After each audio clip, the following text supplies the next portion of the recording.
Bonsoir mes amis. Aujourd'hui s'annonce un jour terrible. Le jour du procès. Oui, le procès de la vieille bataille. Tout a commencé au ciel quand le mauvais désir secoua les pensées de Lucifer. Alors que le grand Elohim, le Tout-Puissant, l'avait élevé au-dessus de tous les anges. Mais celui-ci dépassa, eut l'audace de se dresser contre son Créateur. Et ce fut là le déclenchement de la vieille bataille. Oui, elle est vraiment vieille cette bataille. Et Dieu, dans sa colère, le précipita sur la terre. Et Lucifer, en retour, renversa son trône en Éden par la séduction de la femme. Le sang versé, les sémences mélangées, la communion alors fut rompue. Et le fils Adam perdit sa position d'autorité. Et la voix de Dieu parcourait l'Éden à la recherche de sa sémence. Quelle confusion, quel triste spectacle.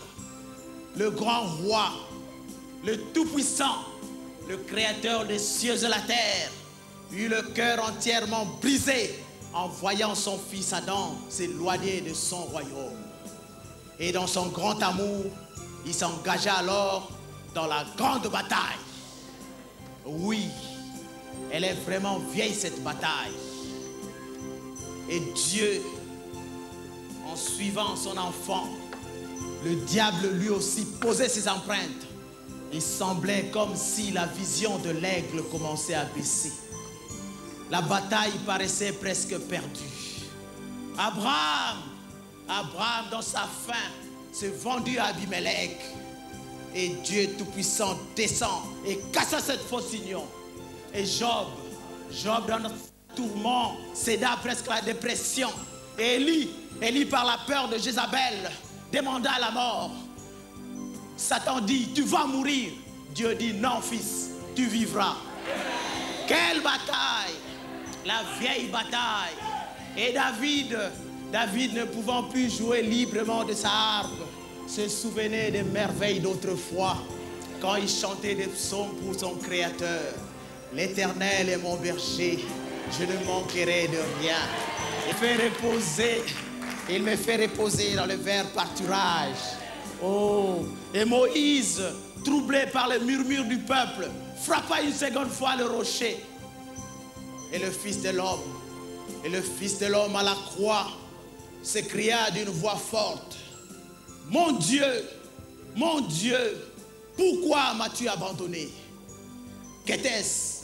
La vieille bataille. Et enfin, ce jour-là, quel jour?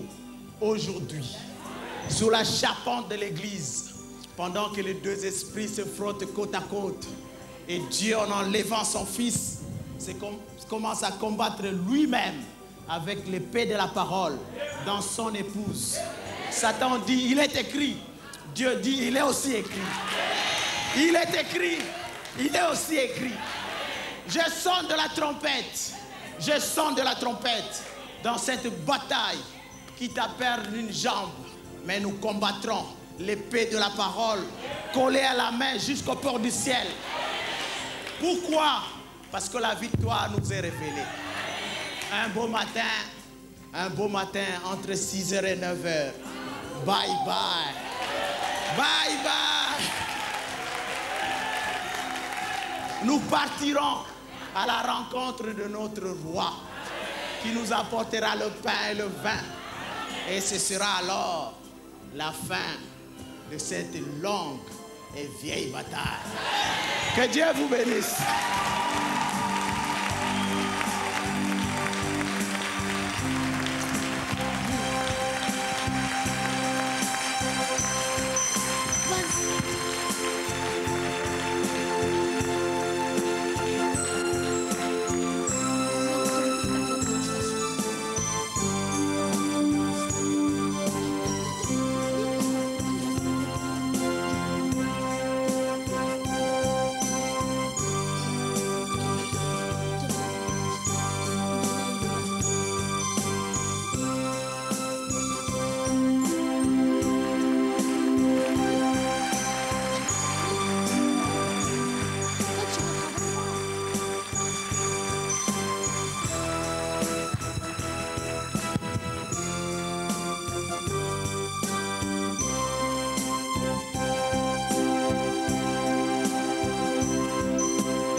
Mesdames, messieurs, frères, sœurs, parents, amis, messieurs les jurés.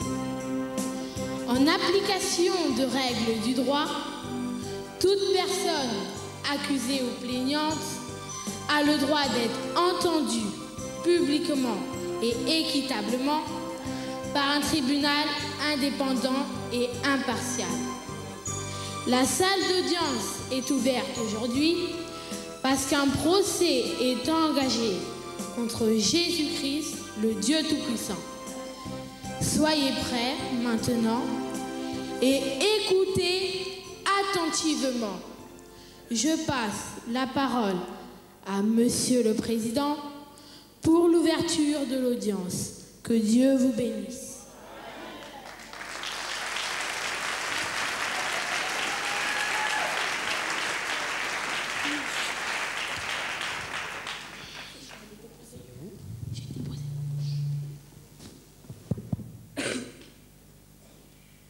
Mesdames, messieurs, une affaire ne peut être appelée devant un tribunal à moins qu'il y ait une cause. Et nous devons exposer celle-ci.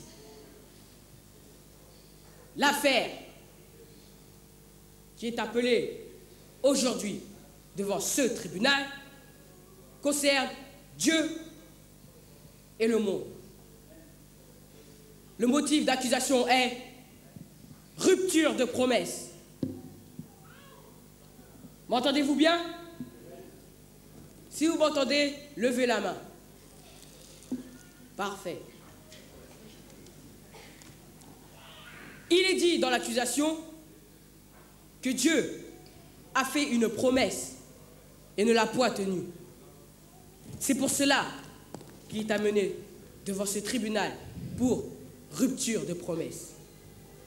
Et le tribunal, qui est représenté par messieurs les jurés et son président, en l'occurrence votre serviteur, est appelé à délibérer et à prononcer la sentence. Maintenant, nous avons l'avocat général qui représente le monde. Elle est ici pour attaquer la parole et faire sa déposition à la barre. Elle a 3 témoins avec elle.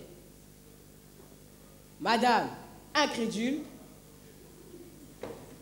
Madame sceptique et Madame impatiente.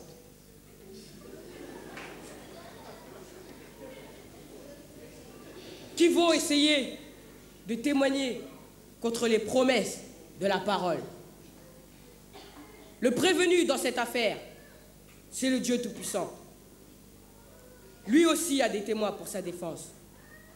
Le témoin principal qui le représente est le Saint-Esprit. Maintenant, je vais laisser la parole à Madame la greffière pour l'ouverture du débat. L'audience est maintenant ouverte.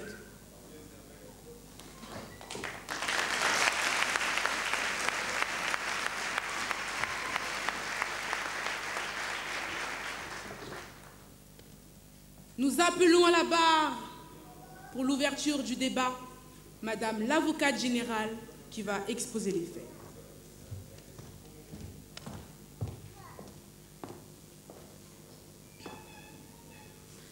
Monsieur le Président, Messieurs les jurés, Mesdames, Messieurs, comme nous venons de l'entendre, une affaire appelée devant un tribunal doit avoir une cause. Et nous devons exposer cette cause afin qu'elle soit jugée. Maintenant, devant la barre du jugement de ce tribunal, moi, que vous voyez, j'accuse Dieu pour la violation de la promesse. Il ne tient pas sa parole. Longtemps, il nous avait trompés par ses vains discours. Mais aujourd'hui, c'est terminé.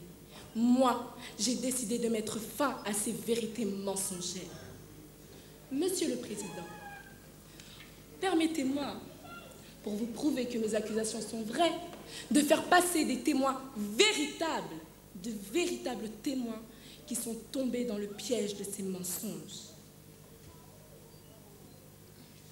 Pas de problème. Ils peuvent comparaître.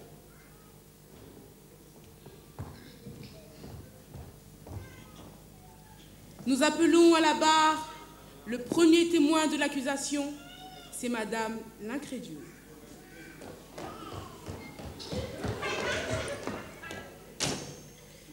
Monsieur le Président, je témoigne à la barre de ce jugement en disant la vérité, rien que la vérité et toute la vérité. Sans mâcher mes mots, je déclare que la promesse de la parole de Dieu est fausse. Je vais vous le prouver tout de suite. Monsieur le Président, moi que vous voyez, je souffrais terriblement de maux d'estomac. Et depuis plusieurs années. Un jour, alors que j'étais toujours souffrante, je suis allée dans une soi-disant réunion du Saint-Esprit où ils croyaient que la promesse de Marc XVI était vraie. Un prédicateur, soi-disant rempli du Saint-Esprit, m'a imposé les mains et a déclaré, selon la promesse, que j'étais guérie. Aujourd'hui, cela fait bientôt 2 mois. Je suis toujours dans cet état. Aucun changement ne s'est produit. Rien du tout. C'est pourquoi, à cause de cet acte d'infidélité, j'accuse Dieu d'être un grand menteur. Ce n'est peut-être pas la faute du prédicateur. Lui ne fait que lire les promesses. Mais c'est Dieu qui n'est pas juste par ses fausses promesses. Jugez en vous-même, Monsieur le Président. Je vous remercie.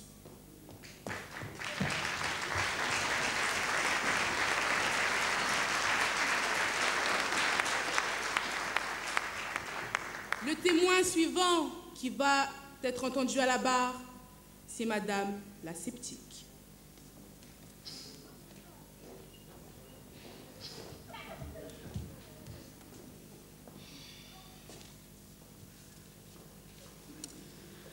Monsieur le Président, Messieurs les jurés, Mesdames, Messieurs, permettez-moi d'être brève dans mes accusations.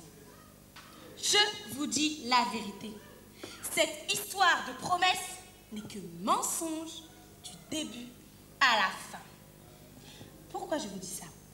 Écoutez, je souffrais de la tuberculose depuis près de 15 ans, je crois, quand un jour j'ai entendu parler d'un endroit où on devait recevoir la guérison par les mains d'un prédicateur pieux. Et les gens déclaraient être guéris, selon une promesse de Dieu se trouvant dans son livre, la Bible, où il est écrit « S'il y a quelqu'un de malade parmi vous, qu'il appelle les anciens de l'Église, qu'il oigne d'huile et prie pour lui. La prière de foi guérira le malade et Dieu le rétablira. » Je crois que c'est Jacques 5, verset 14. Quelle écriture! Quelle écriture, vraiment! Et moi, étant une croyante malade, j'y suis allée à cette réunion. Le pasteur m'a oint d'huile et a prié pour moi. Maintenant, cela fait plus d'1 mois. 1 mois, 31 jours. Non, là c'est trop. 2 semaines, je veux bien, mais 4 semaines, là c'est trop. Alors c'est pourquoi, suite à cette déception, je déclare que Dieu est injuste pour avoir mis une telle promesse dans sa Bible et ne pas s'y tenir. Oui, je répète que c'est injuste. Je vous remercie.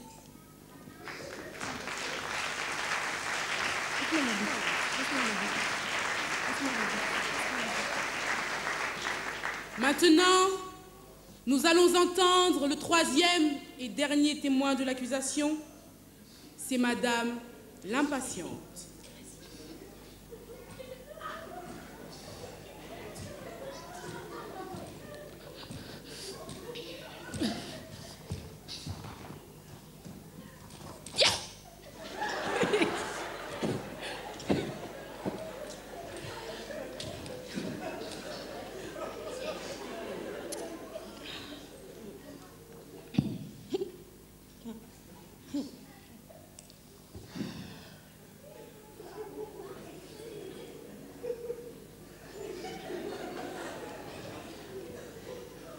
Monsieur le Président, Messieurs les jurés, Mesdames, Messieurs.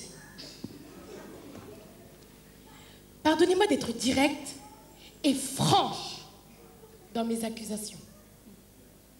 Je crois de tout mon cœur que mes prédécesseurs ont totalement raison. C'est exactement là, je dirais la violation des promesses. Moi, personnellement, je ne vais pas à l'église. Mais je suis une vraie croyante, hein. Un jour, en lisant la Bible, parce que moi je lis la Bible, hein, je suis arrivée au passage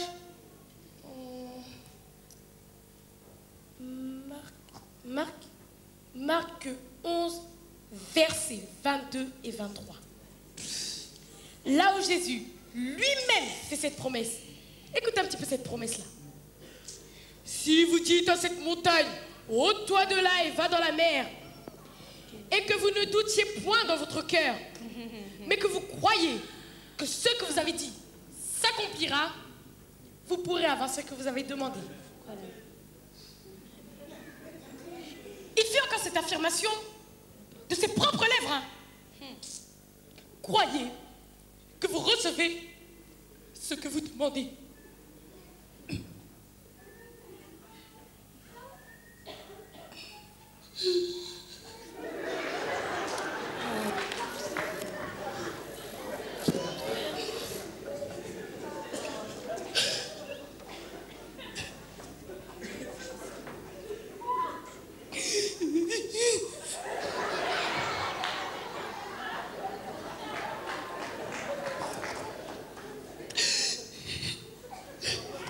Excusez-moi.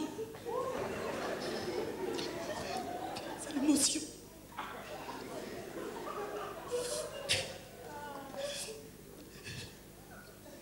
Maintenant, moi étant infirme, j'avais accepté cette promesse. Voilà 5 ans. 5 ans. 1, ça va. 2, moins bien. 3, 4, c'est trop. Mais 5, ça dépasse les limites. Et rien n'est arrivé, hein. Je suis toujours infirme. Maintenant, si la cour peut juger de cela, voyez vous-même comme cette parole est, et je dirais faillible.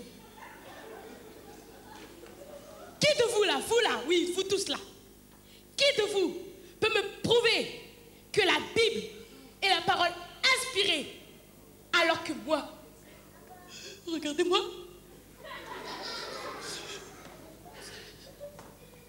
je suis la preuve vivante qu'une fausse promesse a été faite. Je vous remercie.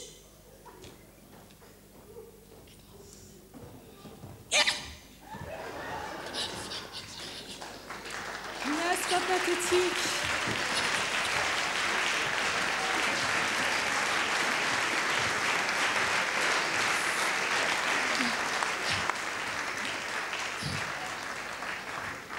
Ça ne fait pas mal au cœur. Monsieur le Président, Messieurs les jurés, chers croyants, vous venez de voir et d'entendre vous-même de vrais croyants, des vrais, ils lisent la Bible, témoignant de l'incapacité de Dieu face à ses propres promesses. Voyez-vous, il prétend qu'il a mis des promesses dans la parole pour ses enfants qui croient. Et les enfants qui croient se sont levés ici, attestant qu'ils avaient accepté la déclaration faite dans la parole. Ils se sont appuyés dessus. Aujourd'hui, voilà le résultat négatif.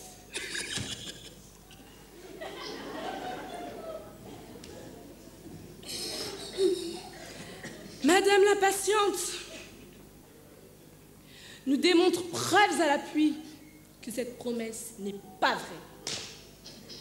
Madame la sceptique a prouvé bibliquement que c'est faux, Ne parlons pas du témoignage de Madame l'incrédule. Monsieur le Président, je crois qu'en faisant cela, Dieu montre lui-même qu'il est incorrect envers ses propres enfants. Il a dit dans Jean 14, 12, « Celui qui croit en moi fera les œuvres que je fais. » Il n'a même pas été capable de soutenir cela. Il a dit, « Encore un peu de temps et le monde ne me verra plus. » Ça, c'est clair. Mais vous me verrez. Cela va faire plus de 2000 ans. Il a proclamé dans Luc 17 que nous verrons la même scène de Sodome et Dieu descendrait ici dans la chair sur la terre et ferait exactement la même chose qu'il avait fait dans Genèse 18. Excusez-moi, mais jusque-là, toujours rien. En plus, on entend des doctrines bizarres disant qu'il est apparu dans ce temps de la fin. Certaines personnes se promènent même avec la photo d'un nuage. Personnellement, je dirais plutôt mystique. Bref, je peux énumérer tellement de choses. Par conséquent, comme Dieu n'est pas justifié en mettant de telles promesses irréalisables dans la parole, dans plutôt sa parole, je déclare, oui moi je déclare que la Bible, qui n'est qu'un simple livre de fiction, doit être jetée dans la poubelle. Qui peut contester cela? Personne. C'est des mensonges. C'est des mensonges. Silence. C'est des raterons. Silence. C'est des mensonges. Mensonges. Mensonges. Escrocs.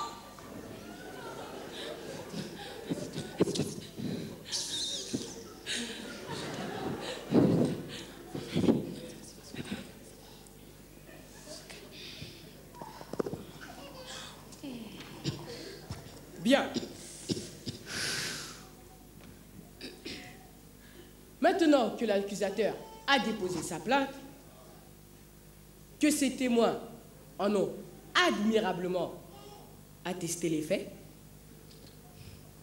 nous allons bien sûr examiner tout cela. Nous allons appeler maintenant le témoin principal de la défense pour contredire les faits qui lui sont reprochés.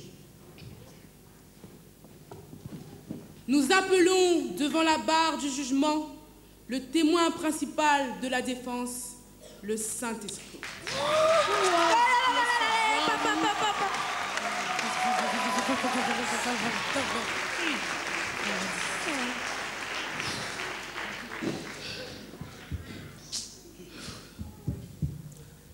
Monsieur le Président, Monsieur le juré, mes frères, mes sœurs, que Dieu vous bénisse.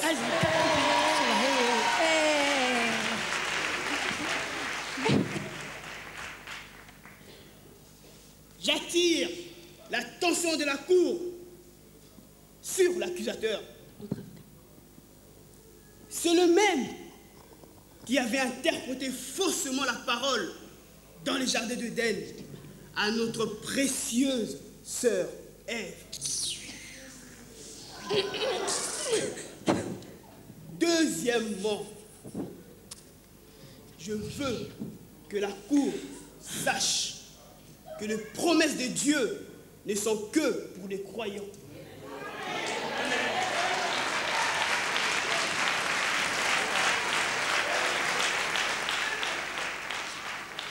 Non, pour des soi-disant croyants, des impatients, des incrédules ou les sceptiques. Non, non. Je précise que Dieu n'a jamais fixé un temps pour la guérison. Il a seulement dit que la prière de la foi sauvera le malade. Il a aussi dit qu'ils imposeront le main aux malades et ceux-ci seront guéris. Point. Dieu n'a pas dit qu'ils se jetteraient sur leurs pieds directement après la prière et seraient guéris. Non. Là, notre accusateur s'embrouille dans les Écritures. Quoi? Il ne faut jamais mal interpréter la parole.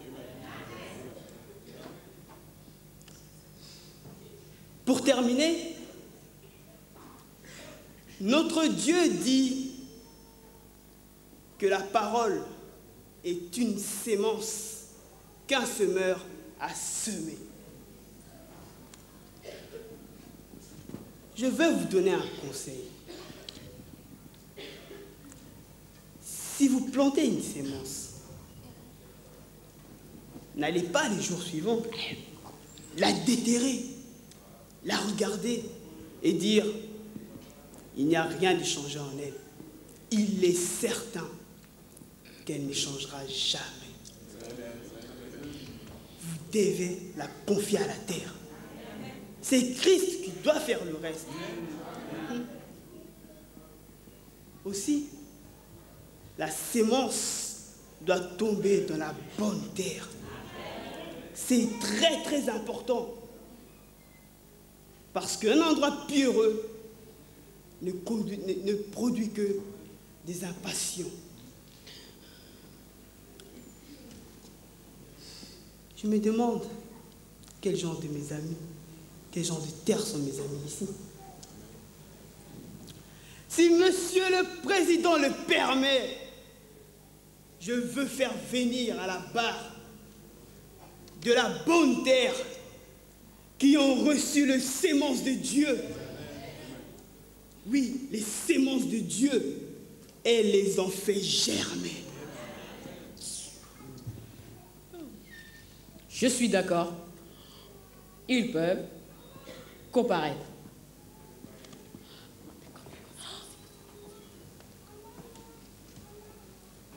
Nous appelons à la barre le premier témoin de la défense, c'est le croyant Noé.